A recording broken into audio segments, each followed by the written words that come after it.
সবাইকে স্টক অবজারভারের পক্ষ থেকে শুভেচ্ছা জানাই। বন্ধুরা, আজ আমরা এমন কিছু স্টক পিক করেছি যে স্টকগুলোতে বর্তমানে এন্ট্রি নিলে উইন করার পসিবিলিটি ম্যাক্সিমাম, আর স্টকগুলো যে প্রাইস পয়েন্টে অবস্থান করছে এই প্রাইস পয়েন্টে রিস্ক প্রোফাইল অলসো লো।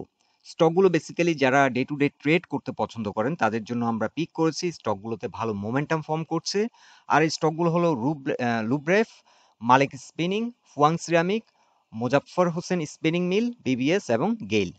চলুন তাহলে বন্ধুরা এই স্টকগুলো সম্পর্কে সংক্ষেপে জেনে নিই। আলোচনাটি শুরুতে সবাইকে রিকোয়েস্ট করব ডিসক্লেমার অংশটি আপনারা ভালো করে পড়ে নেবেন। পুঁজিবাজার ঝুঁকিপূর্ণ। আপনার কোনো পার্সোনাল বাই এবং সেলের কারণে আপনি যদি ক্ষতিগ্রস্ত হয়ে থাকেন সে দায় স্টক অবজার্ভার বহন করবে না। শুরুতে আমরা লুব্রেভ বাংলাদেশ লিমিটেড এই স্টকটি ডে চার্ট নিয়েছি। ডে চার্টে আমরা যে বিষয়গুলো লক্ষ্য করছি, স্টকটি গত মাসে একবার ভালো একটা ভলিউম নিয়ে ফ্লোর প্রাইস থেকে কিছুটা প্রাইস অ্যাকশন করে, কিন্তু এরপরে আবার স্টকটি ফ্লোর প্রাইজে চলে যায় এবং বেশ কিছুদিন প্রায় 1 মাসের মতো এটি ফ্লোর প্রাইজে অবস্থান করে এবং লাস্ট ট্রেডিং সেশনে এটি আবার কিছুটা মোমেন্টাম পায় এবং এটি ভালো একটা ভলিউম নিয়ে ফ্লোর প্রাইস থেকে আবার উঠে আসে। সো স্টকটি লাস্ট ট্রেডিং সেশনে 35.5 এ এসে এটি ক্লোজ হয়। সো এখানে যে বিষয়টি লক্ষণীয় সেটি হচ্ছে স্টকটি আল্ট্রা হাই ভলিউমে মানি ইনফ্লো হচ্ছে, কিন্তু কনসিস্টেন্সি নেই, ধারাবাহিকতার মধ্যে একটা ঘাটতি আছে। কিছুদিন আগে এটি যেমন মাসখানেক আগে এখানে একটা ভালো ভলিউম হয়েছিল, কিন্তু আবার দীর্ঘদিন ধরে সাইলেন্ট স্লিপি অবস্থায় ছিল এবং এরপরে আমরা লাস্ট ট্রেডিং সেশনে একটা ভালো ভলিউম আমরা দেখতে পাচ্ছি। আবার আল্ট্রা হাই ভলিউমে স্টকটি ফ্লোর প্রাইস ভেঙে উপরে উঠে আসে, কিছুটা উপরে অবস্থান করছে।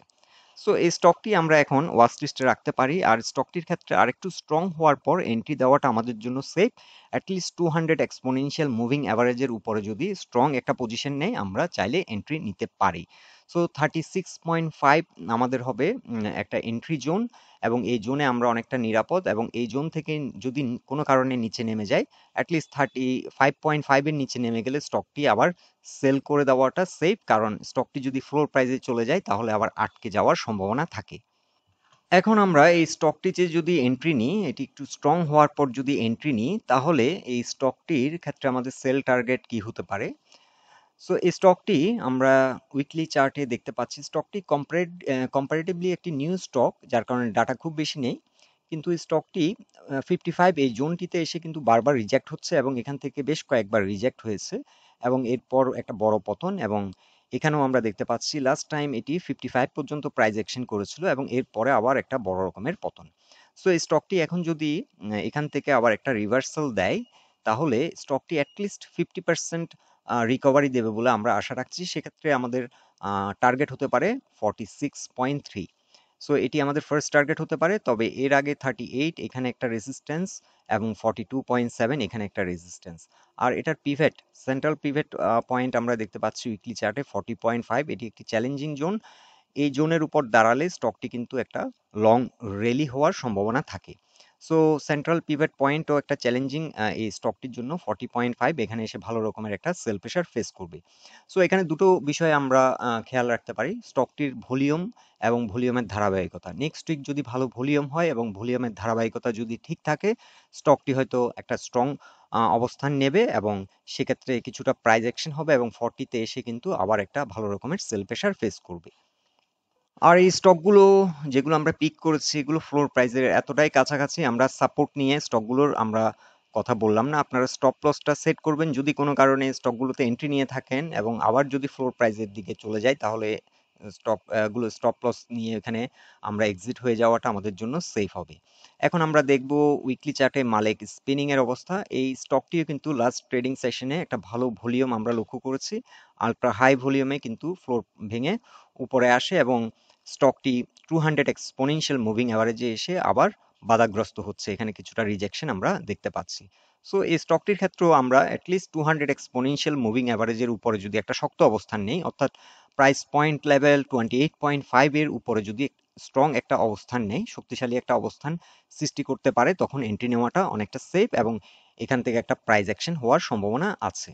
সো স্টকটির ক্ষেত্রেও আমরা যদি নতুন করে এন্ট্রি নিই, আর যারা এক্সিস্টিং এন্ট্রি অলরেডি এন্ট্রি নিয়েছেন তাদের জন্য আমরা একটা টার্গেট সেট করছি। সো ইন রিসেন্ট টাইমস এই স্টকটি প্রাইস অ্যাকশন করেছিল আপ টু 43 থেকে 44 পর্যন্ত প্রাইস অ্যাকশন করেছিল। সো অ্যাটলিস্ট 50% রিকভারি দেবে বলে আমরা আশা রাখছি, তবে এখানে 30 এই জোনটিতে কিছুটা চ্যালেঞ্জ ফেস করছে স্টকটি। এখানে একবার রিজেকশন আমরা দেখতে পাচ্ছি। সো 31 এই জোনটিতে এসে কিন্তু ভালো রকমের একটা সেল প্রেশার ফেস করবে। তবে এখানে যে ভলিউম আমরা রেসিস্ট্যান্স ভলিউম দেখতে পাচ্ছি 30 থেকে 31, এখন বর্তমান যে ভলিউম, এই ভলিউমের ধারাবাহিকতা থাকলে এটি কিন্তু ইজিলি ব্রেকআউট করতে সক্ষম হবে। আর স্টকটি আমরা আপাতত ফার্স্ট টার্গেট সেট করছি 35, আর যারা ডে টু ডে ট্রেডার তারা কিন্তু 30, 33 এই জোনগুলো খেয়াল রাখবেন, এখানেও কিন্তু ভালো রকমের রেজিস্ট্যান্স ফেস করবে। এখন আমরা ডে চার্টে দেখে নিচ্ছি ফুয়াং সিরামিক এই স্টকটির অবস্থান। এই স্টকটিও রিসেন্ট সময়ে আমরা দেখতে পাচ্ছি কয়েকদিন হলো আল্ট্রা হাই ভলিউমে ট্রেড হচ্ছে এবং কিছুটা প্রাইস অ্যাকশন আমরা লক্ষ্য করছি।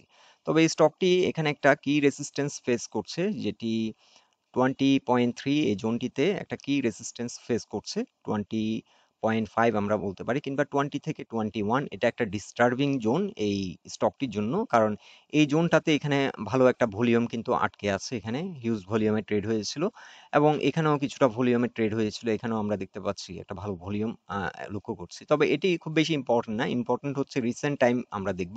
রিসেন্ট টাইমে এখানে একবার রিজেকশন আমরা এখান থেকে হয়েছে, আবার এই জোনটা থেকেও একটা রিজেকশন আমরা দেখতে পাচ্ছি এবং এখানে হিউজ ভলিউম। সো এই স্টকটি এখন আরো কিছুটা সময় নিতে পারে, কারণ এখান থেকে অলরেডি আমরা দেখতে পাচ্ছি এই জোন থেকে কিন্তু ভালো রকমের একটা সেল প্রেশার ফেস করেছে এবং স্টকটি অনেকটা রিট্রেস করে গেছে এবং এখানে এসে 18 এই জোনটাতে এসে সাপোর্ট নিয়েছে। এখন এই স্টকটির ক্ষেত্রে নেক্সট উইকে আমরা যেটা লক্ষ্য রাখতে পারি, এখন যে ভলিউম হচ্ছে এই ভলিউমের ধারাবাহিকতা যদি ঠিক থাকে তাহলে এই স্টকটি আবারও এখান থেকে একটা নতুন মোমেন্টাম নেবে, মোমেন্টাম ক্রিয়েট করে এখান থেকে হয়তো একটা শক্তি নিয়ে আবার নতুন করে এটা একটা অ্যাটেম্প্ট নেবে এবং অ্যাটেম্প্ট নিয়ে চেষ্টা করবে এটা ব্রেকআউট দেওয়ার জন্য। এই স্টকটির ক্ষেত্রে আমাদেরকে খেয়াল রাখতে হবে, যদি 20.5 কিংবা 21 এই জোনটিকে যদি ব্রেকআউট করতে পারে এই স্টকটি কিন্তু একটা স্ট্রং প্রাইস অ্যাকশনে চলে যেতে পারে এবং সেক্ষেত্রে একটা লং র্যালি করার সম্ভাবনা কিন্তু থাকে। সো এটি একটি কি রেসিস্ট্যান্স এবং এই রেসিস্ট্যান্সটি যদি ব্রেকআউট করে স্টকটি একটা লং র্যালি হবে। তো আপাতত আমাদের জন্য চ্যালেঞ্জিং জোন হচ্ছে এই কি রেসিস্ট্যান্সটি 20.5 এই জোনটিকে অতিক্রম করা এই স্টকটির জন্য মোস্ট চ্যালেঞ্জিং একটি ব্যাপার। সো আমরা এখন একটি ফিবোনাচি চার্ট ড্র করেছি। এখানে একটি সাইকেল অলরেডি কমপ্লিট করেছে, 23% এর একটা সাইকেল কমপ্লিট করেছে। এরপরে একটি সাইকেল হচ্ছে 21.6, এর পরের সাইকেলটি হচ্ছে 23।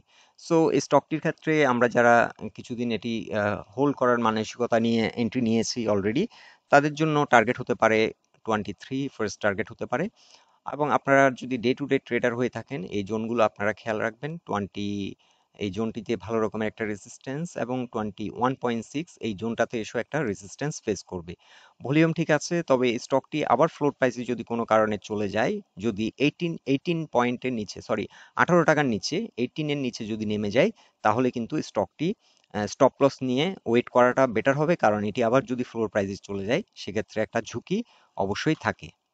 আর এই স্টকটির ক্ষেত্রে আমরা আরো একটি মোমেন্টাম লক্ষ্য করেছি, সেটি হচ্ছে ইপিএস। ইপিএস কিন্তু বৃদ্ধি পেয়েছে, এটা একটি ভালো দিক। সো ভালো একটা হয়তো প্রাইস অ্যাকশন আশা করা যায় সামনের দিনগুলোতে, যেহেতু ভালো ভলিউম পাচ্ছে।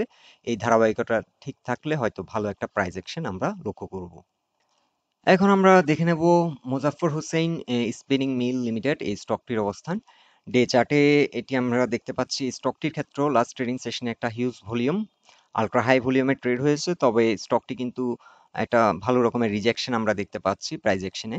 সো এটা 200 এক্সপোনেনশিয়াল থেকে কিন্তু রিজেক্টেড হয়ে গেছে। সো স্টকটির ক্ষেত্রে আমাদেরকে আরো দেখতে হবে অ্যাটলিস্ট 200 এক্সপোনেনশিয়াল মুভিং এভারেজ, যেটি প্রাইস পয়েন্ট লেভেল 27.5 এর উপরে যদি ভালো রকমের একটা শক্তিশালী একটা অবস্থান সৃষ্টি করতে পারে, সেক্ষেত্রে এন্ট্রি দেওয়াটা অনেকটা সেফ, কারণ এই জোনটিতে কিন্তু আবার যে কোনো সময় এটি ফ্লোর প্রাইসে চলে যাওয়ার সম্ভাবনা আছে, একটা ঝুঁকি এই রেঞ্জে আছে। আর যারা আগে আপনারা অলরেডি ট্রেড নিয়েছেন, আপনারা দেখতে পারেন যদি স্টকটি ভলিউম যদি কমে যায় এবং প্রাইস অ্যাকশন যদি না থাকে, মোমেন্টাম যদি লস্ট হয়ে যায়, তাহলে স্টকটি থেকে এক্সিট নিয়ে নেওয়াটা বেটার হবে, সেফ। আর স্টকটির ক্ষেত্রে নতুন করে যদি আমরা এই স্টকটি প্রাইস অ্যাকশন করে 27 প্লাসে যদি আমরা এন্ট্রি নিই, সেক্ষেত্রে আমাদের সেল টার্গেট হতে পারে 33। আমরা আমাদের সেল টার্গেট সেট করতে পারি, 50% রিকভারি দেবে বলে আমরা আশা রাখছি। 33 হবে আমাদের ফার্স্ট টার্গেট। তার আগে যারা ডে টু ডে ট্রেড করতে চান তারা 31.6 এবং 29.5 এই দুটো রেজিস্ট্যান্স আপনারা মাথায় রাখবেন। এখন আমরা দেখে নিচ্ছি বাংলাদেশ বিল্ডিং সিস্টেম লিমিটেড এই স্টকটির অবস্থান।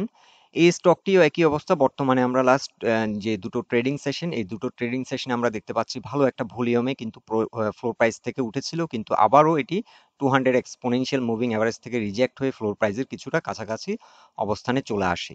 সো এই স্টকটিও এখন এন্ট্রি নেওয়াটা ঝুঁকিপূর্ণ। অ্যাটলিস্ট 200 এক্সপোনেনশিয়াল মুভিং অ্যাভারেজের উপর যদি একটি শক্তিশালী অবস্থান সৃষ্টি করতে পারে, অ্যাটলিস্ট 22.34 এর দিকে এই স্টকটি আমরা যদি এন্ট্রি নিই, তাহলে অনেকটা সেফ। এবং স্টকটি যদি আবারও এটি রিজেক্ট হয়ে যায়, আমরা যদি 200 এক্সপোনেনশিয়াল মুভিং অ্যাভারেজের নিচে নেমে যায়, তাহলে আমরা এই স্টকটি থেকে এক্সিট নিয়ে নেওয়াটা সেফ।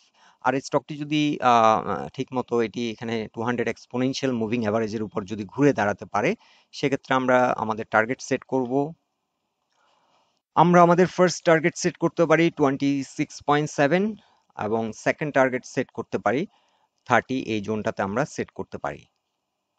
এখন আমরা ডে চার্টে দেখে নিচ্ছি golden harvest agro industries limited এই স্টকটির অবস্থান, এবং এই স্টকটিও আমরা দেখতে পাচ্ছি ভালো একটা ভলিউম নিয়ে কিছুটা প্রাইস অ্যাকশন হয়েছিল, কিন্তু আবারও একটা রিজেকশন, লং রিজেকশন, এবং কিছুটা ফ্লোর প্রাইসের কিছুটা উপরে অবস্থান করছে। সো এই স্টকটির ক্ষেত্রেও এখন আরেকটু শক্তিশালী অবস্থান যদি করতে পারে, অ্যাটলিস্ট 18-র উপর যদি দাঁড়াতে পারে, তাহলে স্টকটি এন্ট্রি নেওয়া যেতে পারে এবং আমরা এখন বর্তমানে ওয়াচ লিস্টে রাখতে পারি। এই স্টকটিও সামনের দিনগুলোতে ভালো একটা প্রাইস অ্যাকশন করার সম্ভাবনা আছে। এখন এই স্টকটি যদি আমরা এন্ট্রি নিয়ে থাকি, সেক্ষেত্রে আমরা আমাদের ফার্স্ট টার্গেটটি সেট করতে পারি 28। এই জোনটাতে এসে আমরা আমাদের ফার্স্ট টার্গেট সেট করতে পারি, এবং সেকেন্ড টার্গেট আমরা সেট করতে পারি 36 এই জোনটাতে। তবে আমরা চাইলে ফার্স্ট টার্গেট 31 লেভেলও আমরা সেট করতে পারি। অ্যাটলিস্ট 50% রিকভারি দেবে বলে আমরা আশা রাখছি। তবে ডে টু ডে ট্রেডারদের ক্ষেত্রে বলবো, এখানে যে ফিবোনাসি পয়েন্ট 22.2-তে এসে একটা ভালো রকমের সেল প্রেশার ফেস করবে, এবং ফাইনালি 27.5-এ কিন্তু ভালো রকমের একটা সেল প্রেশার ফেস করবে এই স্টকটি। সো এই স্টকটির জন্য এখন কিন্তু 20.4 এইখানেও কিন্তু প্রাইস পয়েন্ট লেভেলে ভালো রকমের রেসিস্টেন্স আছে। সো এই রেসিস্টেন্স গুলো ব্রেকআউট করার জন্য বর্তমান যে ভলিউম হচ্ছে, এই ভলিউমের ধারাবাহিকতা যদি ঠিক থাকে, এই রেসিস্টেন্স গুলো ব্রেকআউট করে হয়তো এগিয়ে যেতে পারবে। আর ভলিউমের ধারাবাহিকতার মধ্যে যদি কোনো ঘাটতি থাকে, তাহলে এই জোনগুলোতে আমরা দেখতে পাচ্ছি এই অ্যাটলিস্ট এই এরিয়াতে কিন্তু হিউজ একটা সেল প্রেশার ফেস করবে, এখানে যে ভলিউম আমরা দেখতে পাচ্ছি। প্লাস এখানেও কিন্তু এই জোনটাতেও কিন্তু ভালো রকমের একটা ভলিউম আমরা দেখতে পাচ্ছি। সো এই স্টকটির ভলিউমের ধারাবাহিকতা খুবই ইম্পর্টেন্ট। ভলিউমের ধারাবাহিকতা যদি ঠিক না থাকে, তাহলে এই স্টকটি কিন্তু 20 থেকে আবারও রিজেক্ট হয়ে যেতে পারে। সো বন্ধুরা, এই স্টকগুলো নিয়ে এটাই ছিল আমাদের অবজারভেশন। আলোচনাটি যদি আপনাদের ভালো লেগে থাকে, অবশ্যই পোস্টটিকে লাইক দিন, আর আমাদের সাথে থাকার জন্য আপনাদের অসংখ্য ধন্যবাদ।